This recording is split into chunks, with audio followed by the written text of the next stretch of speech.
It's amazing how this high, exalted understanding of unity is made very practical in the book of Ephesians chapter 4. And I connected John chapter 17 and Ephesians 4 together. The Lord led me to connect them in this revelatory experience.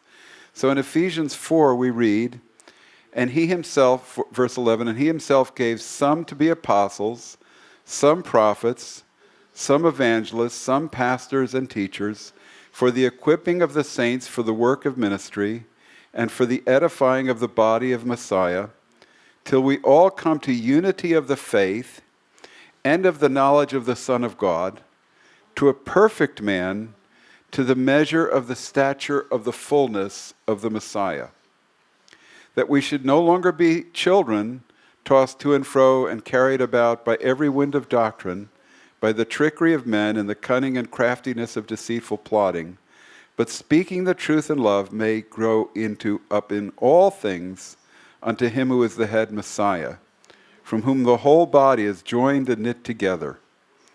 All right, now,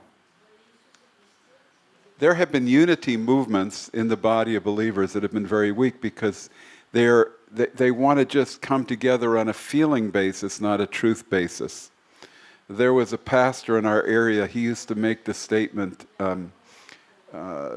doctrine divides, that is teaching. Doctrine means biblical teaching, divides, but Christ unites. And I bristled against that statement because I thought, well, you can't have union in Messiah without teaching, because as soon as you say Christ or Messiah, you're dealing with a definition of who that is.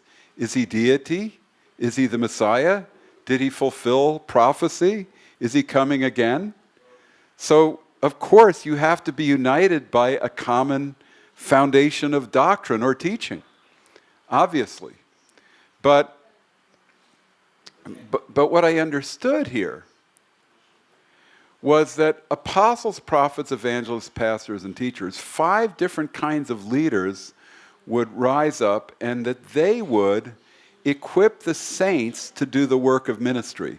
So this is very practical on a nitty-gritty basis. The goal of fivefold ministry is to see that every person in Yeshua comes into their God-intended destiny, and that they fulfill the role that God has planned for them in the kingdom of God, in the body of believers. And that includes both within congregational life and outside of congregational life. We're to equip them to fulfill their destiny. So that's on a very practical, nitty-gritty, every member kind of basis. But we're also called to something lofty, and that is to see this unity.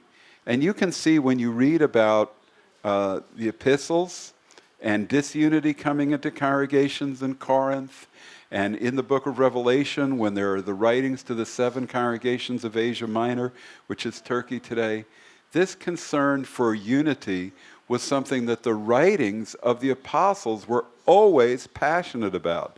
They were passionate to see the whole body in unity in every city, and then those cities connected to one another through the company of the apostles who tied them together in their travels. So I saw this, and we changed greatly the nature of what we were doing. We didn't start an apostolic stream.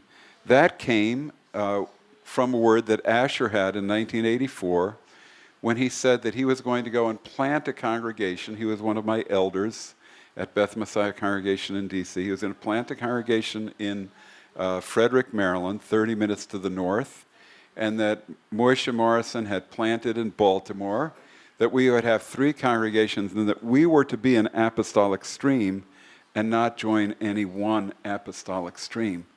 And we confirmed this. This is Eitan Shishkoff and Eitan Shishkoff, Asher and Trader, myself, and Moshe on this walk. And we really didn't know the full implications of what we were doing, but we had this sense was that if we as Messianic Jewish congregation joined one apostolic stream, our influence would only be within that apostolic stream. That there was something about the Messianic Jewish movement was that we were to partner with and to influence all of the different apostolic streams that God would raise up in the last days.